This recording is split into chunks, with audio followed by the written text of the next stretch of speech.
नमस्कार, स्वागत है आपका उज्जवल जी के चैनल पर और मैं हूं सीमा शर्मा।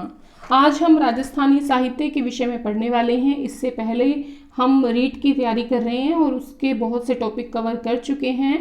और आपने अगर वो वीडियो नहीं देखी है और आप देखना चाहते हैं तो उज्जवल जी की प्लेलिस्ट में जाकर देख सकते हैं। यहाँ पर मेथड भी करवाए जा रहे हैं और रीट एसएसटी की तैयारी करवाई जा रही है। साथ में आधुनिक भारत और प्राचीन भारत और मध्यकालीन भारत के बारे में भी पढ़ाया जा रहा है और साथ ही साथ आपके जो हिंदी के मेथड हैं, एसएसटी के मेथड हैं, वो भी करवाए जा रहे हैं। आज हम राजस्थानी साहित्य की 100 प्रश्नोत्तर करने वाले हैं व्याख्या सहित।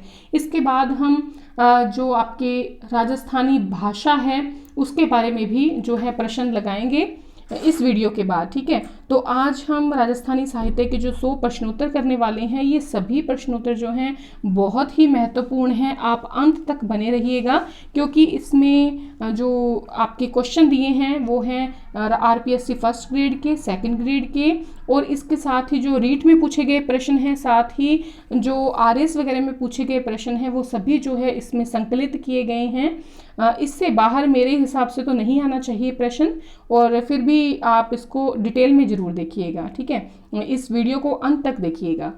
अगर आप चैनल पर नए हैं तो उज्जवल जी के चैनल को सब्सक्राइब करें ताकि आपको बढ़िया जो मैटर है वो मिलता रहे, और आप साथ के जो बेल आइकन है उसको भी प्रेस कर दीजिएगा ताकि आपको नई नोटिफिकेशन जो है वीडियो की वो समय रहते मिलती रहे। और अगर आपको वीडियो पसंद आती है तो प्लीज़ लाइक करना बिल्कुल ना भूलें और अपने मित्रों में शेयर जरूर करें। तो आज चलिए पढ़ना शुरू करते हैं। पहला प्रश्न है हमारा, राजस्थानी साहित्य का वीर गाथा काल किसे कहते हैं? तो देखिए, राजस्थानी साहित्य के वीर गाथा काल की बात करें तो प्राचीन काल को जो है राजस्थानी साहित्य में वीर गाथा काल का नाम दिया गया है। अगला प्रश्न है, राजस्थानी साहित्य में आधुनिक काल जो है किसे कहते हैं? तो आधुनिक काल जो है वो कहते हैं इतिहासकारों के काल को। जो इतिहासकारों का टाइम पीरियड है, उनका जो काल है राजस्थानी साहित्य के इतिहासकारों का, उसे हम कहते हैं आधुनिक काल। उसके बाद बात आती है राजस्थानी साहित्य को कितने भागों में बांटा गया है? तो देखिए 5 भागों में बांटा गया है। पहला है जैन साहित्य, उसके अलावा सेकंड नंबर पे है चारण साहित्य, तीसरे नंबर पे है ब्राह्मण साहित्य, और फिर है संत साहित्य, और फिर है लोक साहित्य। लोक साहित्य जो आपको मिलेगा वो जो है काफ़ी आपको जो मिलेगा लोक साहित्य, वो जैसे लोक कथाएं हैं, लोक नाट्य हैं, या जो आपके कहावतें हैं, पहेलियां हैं, लोकगीत हैं, उनके रूप में आपको ये प्राप्त होएगा। ठीक है, और जो जैन ग्रंथ मिलेगा वो आगे आप इसको डिटेल में हम पढ़ने वाले हैं तो उसमें हम बात करेंगे। तो 5 जो है भाग में बांटा गया है, जैन, चारण, ब्राह्मण, संत और लोक साहित्य में। अगला प्रश्न है, जैन साहित्य किससे प्राप्त होता है? तो देखिए, जैन साहित्य जो हमें मिला है वो प्राचीन मंदिरों के ग्रंथागारों में प्राप्त हुआ है, और खास तौर पे गुजरात में जो है ये काफ़ी हद तक जो है मिला है। और ये जो आपके जैन साहित्य है उसकी शैली क्या है? तो जैन साहित्यों की शैली दोनों है, गद्य भी है और पद्य भी है। देखिए, जो जैन साहित्य लिखा गया है ये जैन आचार्यों के द्वारा लिखा गया है, जो आपके जैन मुनि हुए हैं उनके द्वारा लिखा गया है, जो यति हुए हैं यतियों के द्वारा लिखा गया है, या फिर जो जैन जो ग्रंथ हैं उनसे प्रभावित होने वाले जो साहित्यकार हैं उन्होंने अपनी जो है साहित्यों में इसको रचा है। तो जैन साहित्य जो है इनकी शैली गद्य एवं पद्य है। राजस्थानी साहित्य में साहित्य व साहित्यकारों का काल किसे कहते हैं? तो जो मध्यकाल का समय था तो उस टाइम पीरियड को हम कहते हैं राजस्थानी साहित्य में साहित्य व साहित्यकारों का काल। चारण साहित्य में कौन सा रस प्रधान मिलता है हमें? तो देखिए, चारण जो साहित्य लिखा है चारण कवियों ने लिखा है, और इसमें वीर रस हमें ज़्यादा प्राप्त मिलता है। ठीक है, क्योंकि ये देखिए पद्य शैली में है, चारण जाति के द्वारा लिखा गया है, और साथ ही साथ ये एक तरह से जो राजा लोग होते थे उनको उत्साहित करने का कार्य करते थे चारण लोग। ठीक है, चारण साहित्य की शैली में रचित है, तो ये देखिए पद्य शैली में जो रचित है आपकी चारण साहित्य। ठीक है, राजस्थानी साहित्य में कौन सा साहित्य बहुत कम मात्रा में मिला है? तो देखिए, बहुत कम मात्रा में जो मिला है वो ब्राह्मण साहित्य मिला है। ब्राह्मण साहित्य जो है आप ज़्यादातर देखेंगे संस्कृत में मिला है, और राजस्थानी साहित्य में बहुत कम मात्रा में ये ब्राह्मण साहित्य मिला है। प्रमुख ब्राह्मण साहित्य ग्रंथ कौन से हैं? तो देखिए कानड़वे प्रबंध है, हम्मी रायण है, और बिसलदेव रासो है, रणमल छंद है। ये सब जो हमें मिले हैं ये हमें ब्राह्मण साहित्य के ग्रंथ मिलते हैं। कानड़वे प्रबंध में आपको पता है कि जो जालौर के शासक थे कानड़वे, उनके और जो अलाउद्दीन खिलजी का जो युद्ध है उसके बारे में बात की गई है। साथ ही साथ जो फिरोजा का और जो कानड़दे का, फिरोजा कौन थी? अलाउद्दीन खिलजी की बेटी, और उधर से कानड़दे का जो बेटा था वीरमदेव, उनकी प्रेम कहानी के बारे में, प्रेम प्रसंग के बारे में इसमें दिया गया है। ठीक है, हमीर रायण, बिसलदेव रासो, रणमल छंद, ये प्रमुख ब्राह्मण साहित्य के ग्रंथ मिलते हैं। राजस्थान में संत साहित्य किस काल में रचा गया? तो देखिए संत आपको पता है किस टाइम पीरियड में आए हैं? तो आपको पता है भक्ति काल में आए हैं। और भक्ति काल कब आया है? तो मध्यकाल में आया है। तो मध्यकाल में भक्ति आंदोलन के तहत जो है, जो आपके सगुण धारा के जो महात्मा लोग थे, संत महात्मा थे, निर्गुण धारा के संत महात्मा थे, उन्होंने लोगों के कल्याण के लिए लोक भाषा में जो है ये आपके ग्रंथ रचा है संत साहित्य में। ठीक है, संत साहित्य अधिकांशतः किस में लिखा गया है? तो पद्य में लिखा गया है ज्यादातर। ठीक है, राजस्थान में सर्वाधिक रचित साहित्य कौन सा है? तो सबसे ज्यादा देखिए रचा गया जो है लोक साहित्य है, और सबसे कम है ब्राह्मण साहित्य है। ठीक है, लोक साहित्य जैसे हो गया, आपके पहले भी हमने बात की, जैसे लोक कथाएं हैं, लोक नाट्य हैं, प्रेम आख्यान हैं, कहावतें हैं, पहेलियां हैं, लोकगीत हैं, इनके रूप में जो है लोक साहित्य विद्यमान है। राजस्थानी साहित्य जो लिखा गया है वो देखिए गद्य और पद्य दोनों में लिखा गया है। राजस्थानी साहित्य में देखिए ये सब कुछ आ जाता है, चाहे जैन है, चाहे चारण है, चाहे ब्राह्मण है, चाहे संत साहित्य है, चाहे लोक साहित्य है। तो ये सब जो है कुछ तो गद्य में है तो कुछ पद्य में है। तो ये पूरा राजस्थानी साहित्य गद्य पद्य दोनों में मिलेगा आपको। अब देखिए थोड़ा सा हम इनको डिटेल में लिखते चलेंगे। राजस्थानी साहित्य की विधाएं कौन कौन सी होती हैं? तो देखिए राजस्थानी साहित्य की अगर हम विधाओं की बात करें तो ख्यात है, फिर वंशावली है, फिर वात है, फिर प्रकाश है, फिर वचनिका है, फिर मरस्या है, दवावैत है, फिर रासो है। ठीक है, तो सबसे पहले अगर हम राजस्थानी साहित्य की ख्यात जो विधा है, अगर हम इसकी बात करते हैं तो देखिए ख्यात किसे कहते थे?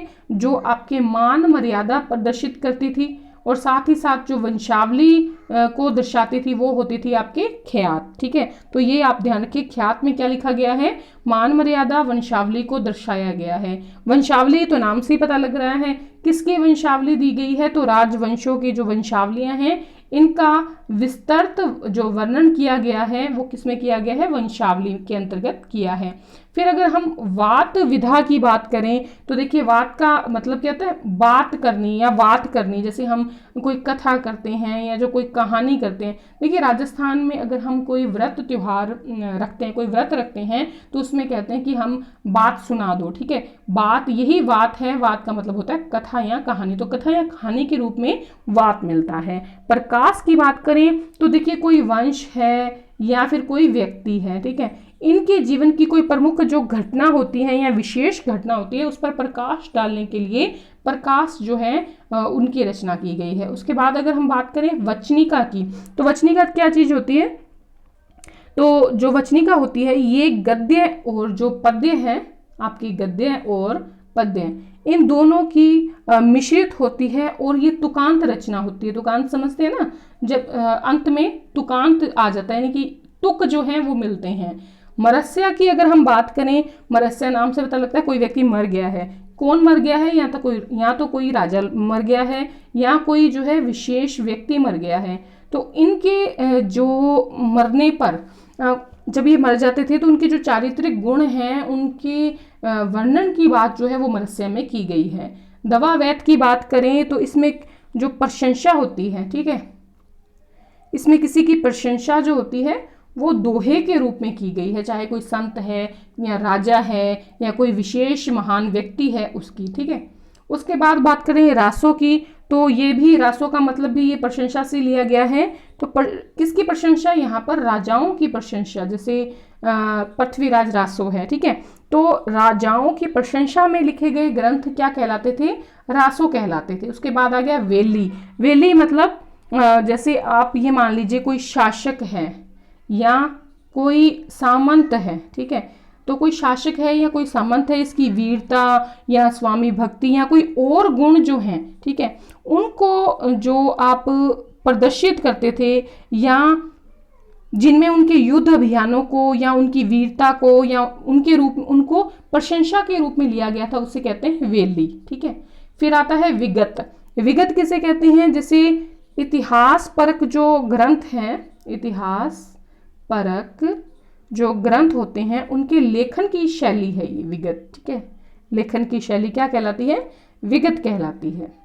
तो आपको समझ में आ गया होगा कि राजस्थानी साहित्य की ये सभी विधाएं हैं। ख्यात हो गया, वंशावली, वाद, प्रकाश, वचनिका, मरस्य, अवैध, रासो, वेली, विगत। आगे आता है राजस्थानी साहित्य की किस विधा को चंपू शैली में लिखा गया है।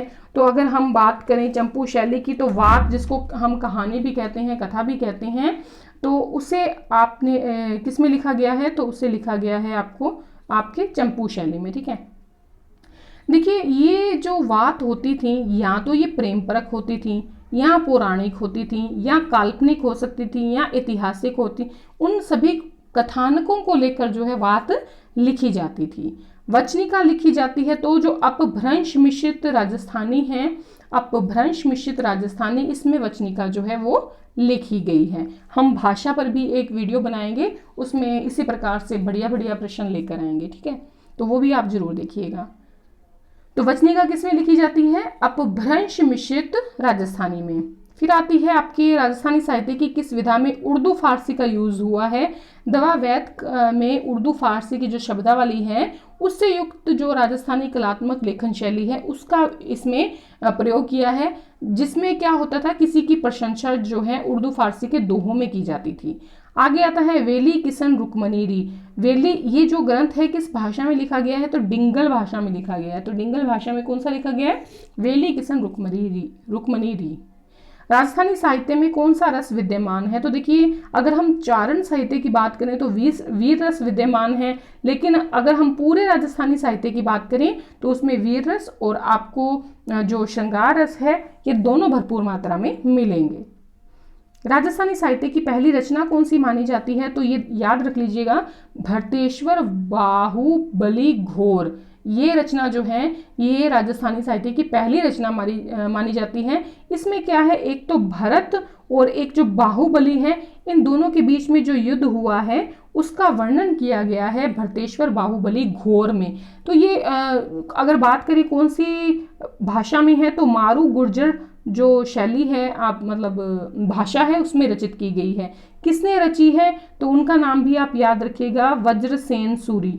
तो वज्रसेन सूरी के द्वारा ये लिखी गई है 1168 ईस्वी के आसपास। राजस्थानी भाषा का सबसे पहला उपन्यास कौन सा है? तो कनक सुंदरी है। ठीक है, कनक सुंदरी ये लिखा गया है आपके शिवचंद भरतिया द्वारा। कनक सुंदरी राजस्थानी भाषा का पहला उपन्यास किसके द्वारा लिखा? शिवचंद भरतिया के द्वारा। अचलदास खिंचीरी वचनिका के लेखक हैं शिवदास गार्डन। वचनिका शैली की पहली सशक्त रचना मानी जाती है अचलदास खिंचीरी वचनिका। राजस्थानी साहित्य का पहला नाटक कौन सा माना जाता है? तो केसर विलास जो है ये भी शिवचंद भरतिया के द्वारा लिखा गया है। कनक सुंदरी भी किसके द्वारा लिखा गया है? आपके भरत शिवचंद भरतिया के द्वारा, और केसर विलास भी इनके द्वारा लिखा गया है।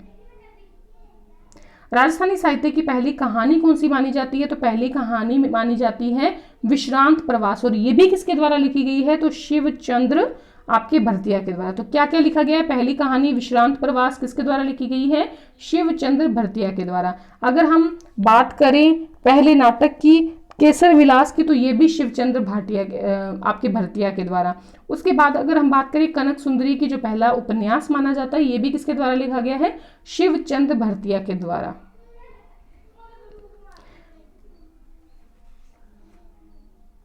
आगे देखिए, अच्छा एक छोटी सी बात कि जो आपके शिवचंद्र भरतिया की हम बात कर रहे हैं, ये राजस्थानी उपन्यास, राजस्थानी नाटक और राजस्थानी कहानी इनके पहले लेखक माने जाते हैं।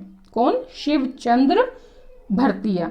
स्वतंत्रता पश्चात राजस्थानी साहित्य की पहला जो राजस्थानी उपन्यास माना जाता है वो है आभय पटकी। ठीक है, स्वतंत्रता के बाद की बात कर रहे हैं। राजस्थानी साहित्य का प्रथम उपन्यास आभय पटकी, ये नथमल जो जोशी हैं, श्री लाल नथमल जोशी के द्वारा ये रचित है, ठीक है। और स्वतंत्रता से पहले और पहला अगर उपन्यास माने तो वो है कनक सुंदरी। आधुनिक राजस्थानी साहित्य की पहली कृति कौन सी मानी जाती है? काव्य कृति तो बादली मानी जाती है, ठीक है। और चंद्र सिंह बिरकाली की रचना है ये, किसकी? चंद्र सिंह बिरकाली की रचना है, कौन सी? बादली। ये पहली काव्य कृति मानी जाती है आधुनिक राजस्थानी साहित्य की। देखिए इसमें स्वतंत्र प्रकृति चित्रण की ये जो पहली कृति मानी जाती है, महत्वपूर्ण कृति है बादली। पीथल नाम से कौन रचना करते थे? सब जानते हैं, पृथ्वीराज राठौड़ थे। ये कौन थे? ये अकबर के नवरत्न थे पृथ्वीराज राठौड़। और बीकानेर के जो शासक थे राय सिंह, उनके छोटे भाई थे। राय सिंह के छोटे भाई थे, अकबर के नवरत्न थे, कौन? पृथ्वीराज। दुर्सा आडा ने किस ग्रंथ को पांचवां वेद और 19वां पुराण माना है? तो वेली किशन रुक्मणी री को पांचवा वेद माना है, 19वां पुराण माना है। किसने लिखा? ये किस भाषा में लिखी गई है? तो डिंगल में लिखी गई है। कानड़ प्रबंध किसकी रचना है? पद्मनाभ की रचना है, ठीक है। ये जो पद्मनाभ था ये जो है जालोर के अक्षयराज का दरबारी था। जो अक्षयराज था राजा, उसका दरबारी था जालोर का। तो इस ग्रंथ में इसने क्या किया है? जालोर का जो शासक था कानड़ दे और अलाउद्दीन खिलजी का जो युद्ध हुआ है उसका वर्णन किया है। और साथ ही कानड़ दे का जो पुत्र था वीरम देव और उसकी अलाउद्दीन खिलजी की जो बेटी थी फिरोजा, उसके प्रेम प्रसंग का वर्णन पद्मनाभ ने कानड़ दे प्रबंध में किया है। विरुद्ध छतहरी में किसके शौर्य का वर्णन किया गया है? तो महाराणा प्रताप का जो है किया गया है शौर्य प्रदर्शन। और किसकी रचना है? ये बहुत ही महान कवि हुए हैं दुर्सा आढा। ये अकबर के जो है दरबारी कवि थे। अकबर के दरबारी कवि कौन थे? दुर्सा आढा। उनकी रचना थी विरुद्ध छतहरी।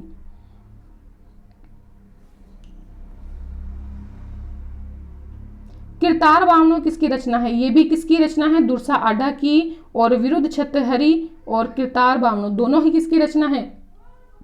दुर्सा आढा की, ठीक है। ये जो आपके दुर्सा आढा है, ठीक है, ये किरतार बावनो है ना। किरतार बावनो में दरअसल इसने जो महाराणा प्रताप के टाइम पीरियड में जो सामाजिक और जो आर्थिक स्थिति थी उसका बयान किया है किरतार बावनो में। अचलगढ़ का जो अचलेश्वर मंदिर है आपके माउंट आबू में, तो वहां पर दुर्सा आढा की एक पीतल की मूर्ति जो है वो बनी हुई है अचलेश्वर मंदिर में। ढोला मारू रादुहा किस भाषा में लिखी गई है? तो डिंगल में लिखी गई है। इसमें जो है श्रृंगार रस सबसे ज्यादा जो है महत्वपूर्ण है इस ढोला मारू में, ठीक है। और मारवाड़ी में है और मारवाड़ी के जो प्रेम आख्यान है उसका वर्णन है ढोला मारू में, डिंगल भाषा में लिखी गई है। ढोला मारू रादुहा के लेखक कौन है? तो इसके जो लेखक हैं वो है कवि कल्लोल। राजस्थान का गजेटियर कौन कहलाता है? तो मारवाड़ रा परगना री विगत, जिसके लेखक थे मुहणोत नैन्सी। मुहणोत नैन्सी की जो ये रचना है इसको राजस्थान का गजेटियर कहा गया है। राजपुताने का अबुल फजल कौन कहलाता है? तो मुहणोत नैन्सी कहलाता है। ये क्या कहलाता है? राजपुताने का अबुल फजल। मूता नैन्सी ख्यात में क्या वर्णित है? तो इसमें जो राजस्थान के विभिन्न राज्य हैं और जो इसके पास के एरिए हैं, पास की रियासतें हैं, उनका वर्णन आपको मूता नैन्सी की ख्यात में मिलेगा। यानी कि लेखक कौन है? मुहणोत नैन्सी। और उनकी ही रचना है मुहणोत नैन्सी की, मूता नैन्सी। और इसके अंतर्गत जो है एक साथ में मारवाड़ा परगना री विगत वो भी इन्हीं की है। और इसमें जो ये मुहणोत नैन्सी थे कौन? मुहणोत जो नैन्सी थे ये जोधपुर के जो महाराजा, आप जसवंत सिंह का नाम सुना है, जसवंत सिंह जो थे उनके दीवान थे। और उन्होंने ये जो ख्यात लिखी है मूता नैन्सी ख्यात, इसमें राजस्थान की जो रियासतें हैं उसके अलावा जो पास की रियासतें हैं, कौन सी? गुजरात हो गया, काठियावाड़ हो गया, बघेलखंड हो गया, इनके जो इतिहास है उसके बारे में अच्छा खासा वर्णन दिया है। एकलिंग महात्म्य के लेखक कौन है? तो इसके लेखक आपको मिलेंगे कान्हा व्यास। इसमें एक आपको पता होगा एकलिंग जी किनके माने गए हैं शासक? तो ये माने गए हैं गुहिल शासकों के। तो ये एकलिंग महात्म्य जो है इसके अंतर्गत गुहिल शासकों की जो वंशावली है, मेवाड़ का जो राजनीतिक और सामाजिक संगठन है, आपको उसकी जानकारी एकलिंग महात्म्य में मिलेगी। लेखक हैं कान्हा व्यास। सूरज प्रकाश रचना है, हमने पहले भी बात की थी, जो किसी चीज पर प्रकाश डालता है, तो कवि या कर्णिदान की रचना है सूरज प्रकाश। देखिए इसमें जोधपुर के जो राठौड़ वंश है वहां से लेकर जो महाराजा अभय सिंह होते हैं जोधपुर के, उनके टाइम तक की जो जितनी भी घटनाएं हैं उसका वर्णन है। और उसके अलावा जो गुजरात के सूबेदार थे सरबुलंद खां, उनके साथ अभय सिंह का जो युद्ध हुआ था और अभय सिंह ने गुजरात को जीता था, उसका वर्णन जो है वो सूरज प्रकाश में किया गया है। रचनाकार हैं कवि या कर्णिदान, जो कि चारण हैं। पृथ्वीराज विजय के रचयिता कौन है, सब जानते हैं, ज्यानक हैं। संस्कृत भाषा में लिखी हुई है, ये याद रखिएगा। पृथ्वीराज विजय किसमें लिखी है, संस्कृत भाषा का काव्य ग्रंथ है। और इसमें पृथ्वीराज चौहान जो तृतीय है उसके वंशक्रम के बारे में, उसकी जो उपलब्धियां हैं उनके बारे में आपको जानकारी मिलेगी। और एक और चीज इसमें पृथ्वीराज विजय के अंतर्गत अजमेर की हमें प्रामाणिक जानकारी जो मिलती है वो ज्यानक के पृथ्वीराज विजय से ही मिलती है। गज गुण रूपक के लेखक कौन है, तो इसके जो लेखक हैं वो केशव दास गार्डन जी हैं। और ये जो गज गुण रूपक है, इसमें नाम आपका गज देख रहे हैं ना, तो ये जोधपुर के महाराजा गजराज सिंह जो थे उनकी जानकारी इसमें प्राप्त होती है। और जो केशव दास जो गार्डन थे वो गजराज सिंह जोधपुर के जो महाराजा थे उनके प्रिय कवि थे। पद्मावत के लेखक सभी जानते हैं, मलिक मोहम्मद जायसी। और ये रचना कब लिखी गई है पद्मावत, तो 1534 के आसपास जो है ये लिखी गई है पद्मावत। और इसके अंतर्गत जो है 1301 में जो युद्ध हुआ था आपके रावल रतन सिंह और अलाउद्दीन खिलजी में रानी पद्मिनी को लेकर, आपके चित्तौड़ को लेकर, तो उसका वर्णन इसमें दिया गया है पद्मावत में। डिंगल है क्या, वैसे ये पश्चिमी राजस्थानी का आपको साहित्यिक रूप मिलेगा, यानी कि आप कह सकते हैं मारवाड़ी। ठीक है, मारवाड़ी का जो साहित्यिक रूप है वो आपको डिंगल भाषा के अंतर्गत जो है वो मिलेगा। अगला प्रश्न है, ब्रिज भाषा एवं पूर्वी राजस्थानी का साहित्यिक रूप क्या कहलाता है, तो देखिए डिंगल तो कहलाती है पश्चिमी राजस्थानी यानी कि मारवाड़ी, और पिंगल कहलाती है आप कह लीजिए पूर्वी राजस्थानी का। जो ये देखिए अगर इस साइड का जो एरिया है इसकी जो पश्चिमी राजस्थानी में जो मारवाड़ी बोली जाती है वो तो हो गई डिंगल, और ये जो पूर्वी वाला एरिया है यहाँ पर बोली जाती है पिंगल। तो पिंगल ब्रिज भाषा एवं पूर्वी राजस्थानी का साहित्यिक रूप आप मान सकते हैं। डिंगल साहित्य लिखित है, तो डिंगल चारण कवियों के द्वारा लिखा गया है। पिंगल साहित्य किसके द्वारा लिखा गया है, तो भाट जाति के कवियों के द्वारा लिखा है। भाट जाति के कवियों ने लिखा है पिंगल, डिंगल लिखा है चारण जाति के कवियों ने। डिंगल साहित्य का विकास हुआ है, तो ये देखिए डिंगल का हुआ है गुर्जरी अपभ्रंश से, और अगर हम पिंगल साहित्य के विकास की बात करें शोर सैनी अपभ्रंश से। डिंगल साहित्य का विकास गुर्जरी अपभ्रंश, पिंगल साहित्य का विकास शोर सैनी अपभ्रंश, याद रखिएगा सब कुछ। डिंगल साहित्य के प्रमुख ग्रंथ कौन से हैं, तो देखिए डिंगल के अगर ग्रंथ देखें तो राज रूपक हैं। देखिए मुख्य ग्रंथों की बात हो रही है, ठीक है, सभी ग्रंथ नहीं लिखे हैं मैंने। राज रूपक वचनिका राठौड़ रतन सिंह महेश दासोत्री, अचलदास खिंचीरी वचनिका, राव जैत सिरो छंद, रुक्मणी हरण, ढोला मारूरा दुहा, सगत रासो, ये सारे डिंगल साहित्य के प्रमुख ग्रंथ माने गए हैं।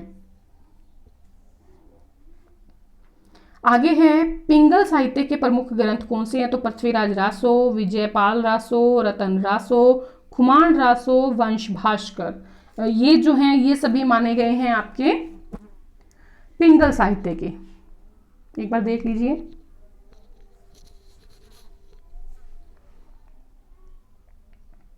अगला है पृथ्वीराज रासो के लेखक कौन हैं, तो कविचंद बरदाई हैं, सब जानते हैं। और इनके मित्र थे कविचंद बरदाई किसके, पृथ्वीराज चौहान तृतीय के, और साथ ही कवि थे उनके, दरबारी कवि थे। पिंगल का वीर रस से ओतप्रोत जो ग्रंथ है वो पृथ्वीराज रासो है। खुमान रासो रचना किसकी है, तो दलपति विजय की है, काफी फेमस है। और इसमें जो मेवाड़ के आपके हुए हैं बप्पा रावल जी, वहां से लेकर आपको महाराजा राज सिंह का वर्णन जो है मिलेगा। मतलब लगभग पूरा जो मेवाड़ का आपको इतिहास है वो इसमें पिंगल में रचित मिलेगा। किसमें, खुमान रासो में। किसके द्वारा लिखा गया है, दलपति विजय के द्वारा। नागर समुच्चय के रचनाकार कौन है? तो भक्त नागरीदास जी, नाम सुना होगा आपने। राजा सावंत सिंह का जो किशनगढ़ के थे, उन्हीं का नाम था नागरीदास जी। ये भक्त बन गए थे। नागरीदास जो थे वो राधा कृष्ण की जो प्रेम लीला थी उसके श्रृंगार रसात्मक रचनाएं करते थे, और उन्हीं रचनाओं का जो समुच्चय कह लीजिए, संग्रह कह लीजिए, वो किसमें है? नागर समुच्चय में। हम्मीर महाकाव्य के लेखक कौन है? तो नयन चंद्र सूरी जो हैं वो हम्मीर महाकाव्य के लेखक हैं। देखिए नयन चंद्र सूरी जी ये जैन मुनि थे। संस्कृत भाषा का महाकाव्य है हम्मीर महाकाव्य। रणथंभौर के जो चौहान शासक मिलते हैं उन सभी का वर्णन हम्मीर महाकाव्य में आपको देखने को मिलेगा। वीर विनोद के रचयिता कौन है? तो कविराज श्यामल दास जी दधिवाड़िया जो हैं वो आपको मिलेंगे वीर विनोद के रचयिता। ठीक है, देखिए वीर विनोद में मेवाड़ के इतिहास का वर्णन मिलेगा। और साथ ही साथ अगर हम बात करें श्यामल दास जी की, तो श्यामल दास जी को जो मेवाड़ के महाराणा थे सज्जन सिंह, तो सज्जन सिंह ने कविराज की उपाधि दी थी। इसके साथ ही महामहोपाध्याय की उपाधि दी थी। और ब्रिटिश सरकार की बात करें तो ये जो ग्रंथ लिखा था इन्होंने वीर विनोद, इसके उपलक्ष्य में केसर ए हिंद की उपाधि दी थी। किसने? ब्रिटिश सरकार ने। जब ये वीर विनोद लिखा था कविराज श्यामल दास जी ने, तो केसर ए हिंद की उपाधि किसने दी थी? ब्रिटिश सरकार ने। कविराज की उपाधि किसने दी थी? आपके श्यामल दास जी को मेवाड़ के महाराणा सज्जन सिंह जी ने। इसके अलावा कुछ टाइम बाद महामहोपाध्याय की उपाधि दी थी सज्जन सिंह जी ने, मेवाड़ के महाराणा ने। ठीक है, और इसमें मेवाड़ के पूरे इतिहास का वर्णन आपको देखने को मिलेगा वीर विनोद में। कुवलयमाला के रचनाकार कौन हैं? तो कुवलयमाला के रचनाकार जो हैं वो हैं उद्धोतन सूरी। हिंदी में सबसे पहले भारतीय लिपि का शास्त्र का लेखन कर अपना नाम गिनीज बुक में किस इतिहासकार ने दर्ज करवाया है? तो भारतीय लिपि का शास्त्र का लेखन करके गिनीज बुक में इतिहासकार जो है पंडित आपके गौरीशंकर ओझा जी, इन्होंने अपना नाम दर्ज करवाया है। पंडित गौरीशंकर ओझा की रचनाएं कौन कौन सी है? तो एक तो है प्राचीन लिपिमाला और राजपुताने का इतिहास जो है इन्होंने लिखा है। तो ये इनकी मुख्य जो है आप कह लीजिए रचनाएं हैं। हम्मीर हठ सुरजन चरित्र के लेखक कौन है? तो कवि चंद्रशेखर हैं।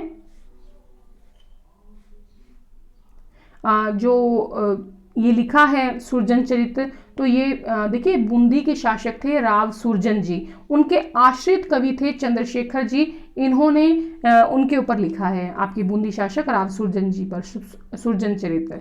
फिर है जोधराज की रचना किसने की है? तो हमीर रासो ने की है। रणथंभौर के जो राणा हमीर चौहान थे उनकी वंशावली दी है। अलाउद्दीन खिलजी से उनका युद्ध दिया है। हमीर की वीरता का वर्णन किया है जोधराज ने हमीर रासो में। बीकानेर राठौड़ा आदि ख्यात के लेखक कौन है? तो दयालदास जी सिंधायच हैं। और इसमें आपको जोधपुर के और बीकानेर के राठौड़ों का वर्णन मिलेगा। किसमें? बीकानेर राठौड़ा आदि ख्यात में जोधपुर के और बीकानेर के राठौड़ों का वर्णन। रुक्मणी हरण नाग दमन के रचनाकार कौन है? तो देखिए ये बहुत ही महत्वपूर्ण है, याद रखिएगा, सायाजी झूला।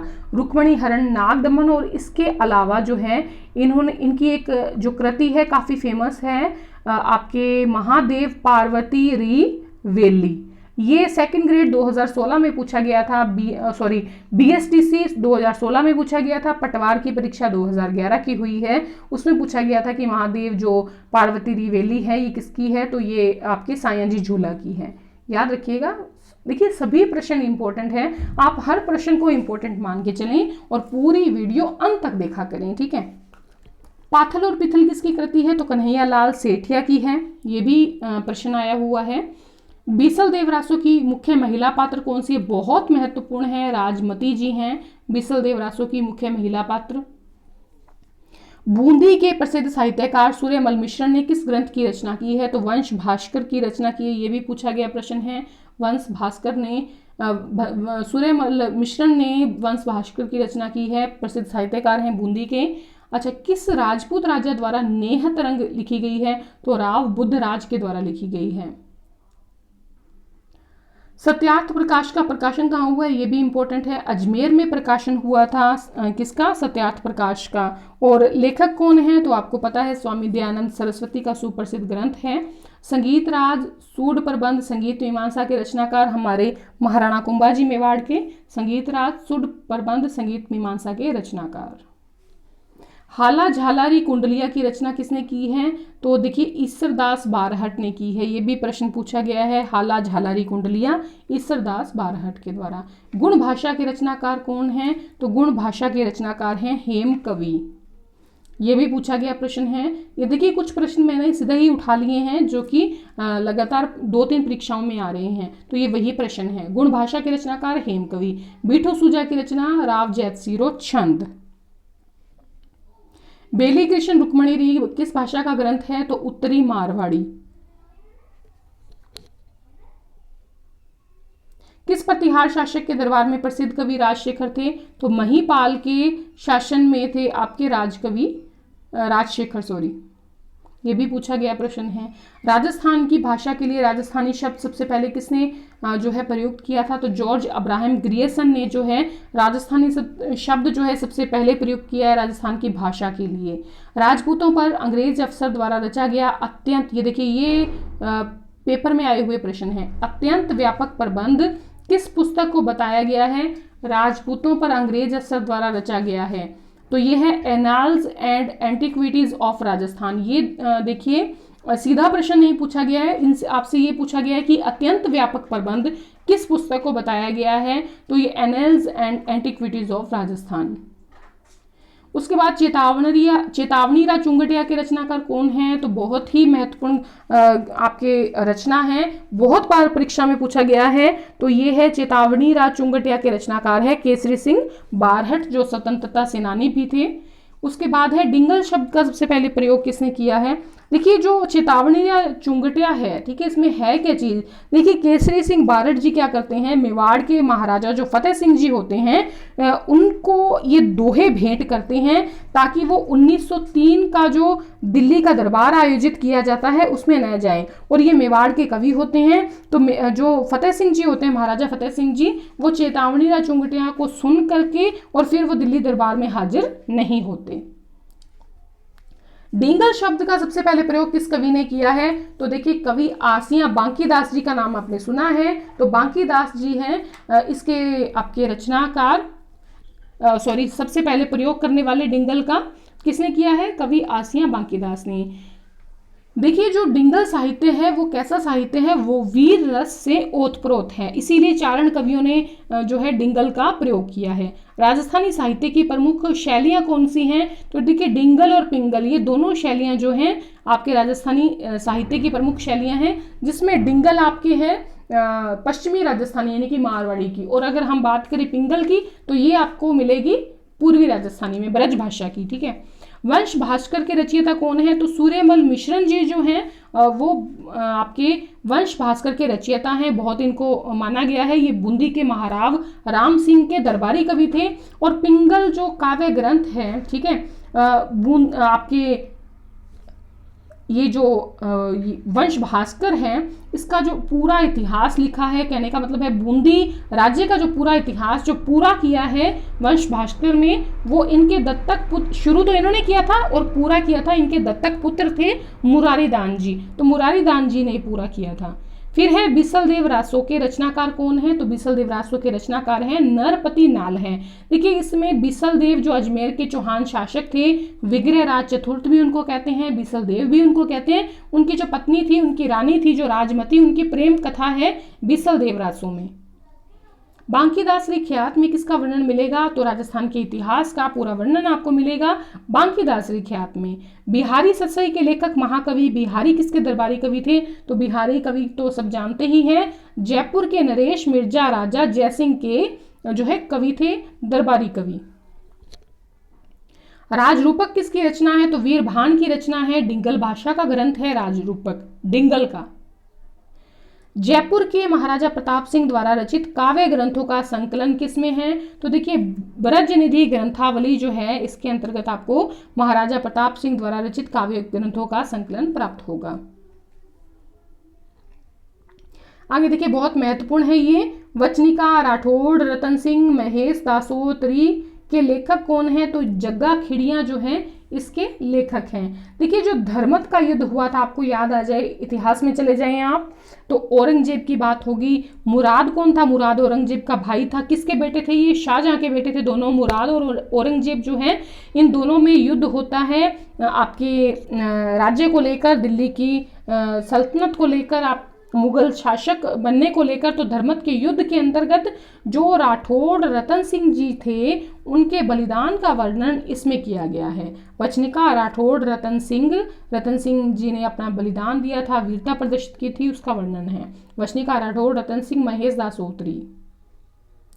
रणमल छंद के लेखक कौन है? तो देखिए रणमल छंद के लेखक श्रीधर व्यास हैं, और श्रीधर व्यास का नाम आपको मिलेगा दुर्गा सप्तशती। अगर आपने कभी पढ़ी है तो दुर्गा सप्तशती जो है उसके लेखक भी कौन है? श्रीधर व्यास हैं। रणमल छंद के लेखक कौन है? श्रीधर व्यास।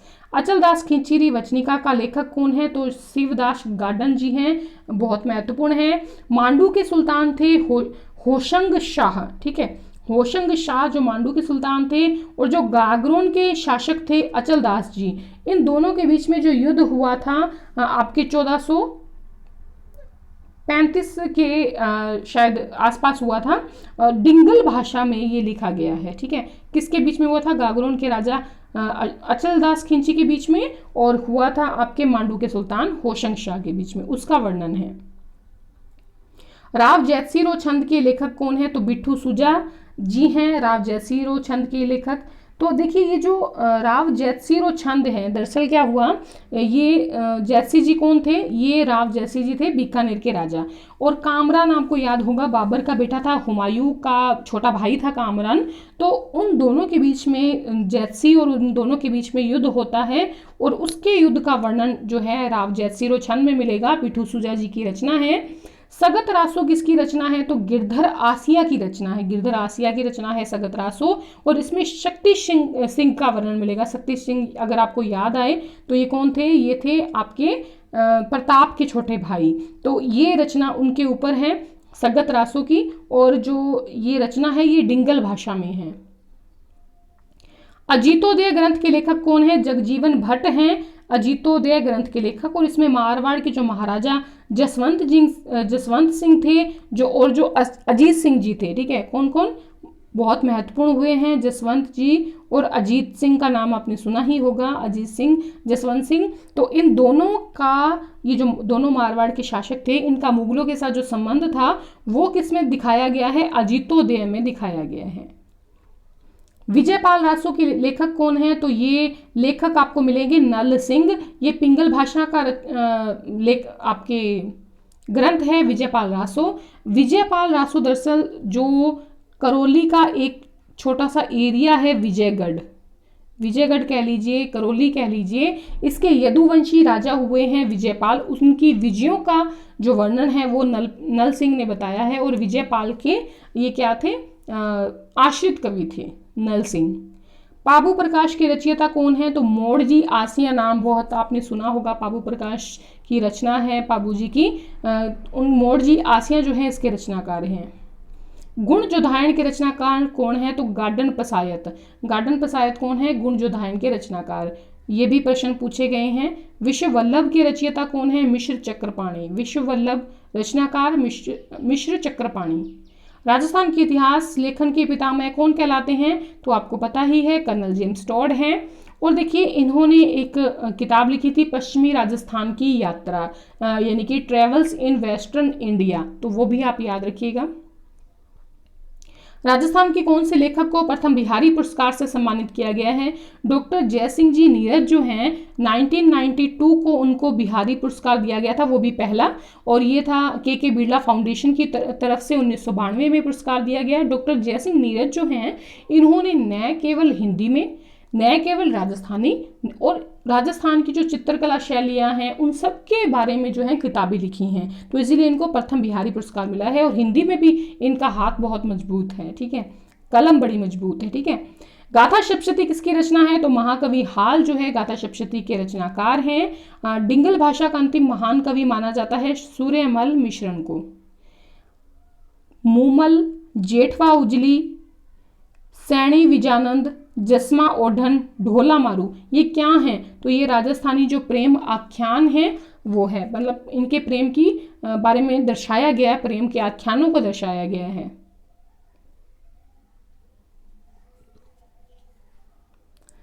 ढोला मारू री चौपाई के लेखक कौन है? तो कौन है? कुशल लाभ। तो इस प्रकार से 100 क्वेश्चन हो गए हैं। अगर आपको वीडियो पसंद आई है तो प्लीज़ अपने मित्रों में शेयर जरूर करें, लाइक ज़रूर करें। धन्यवाद।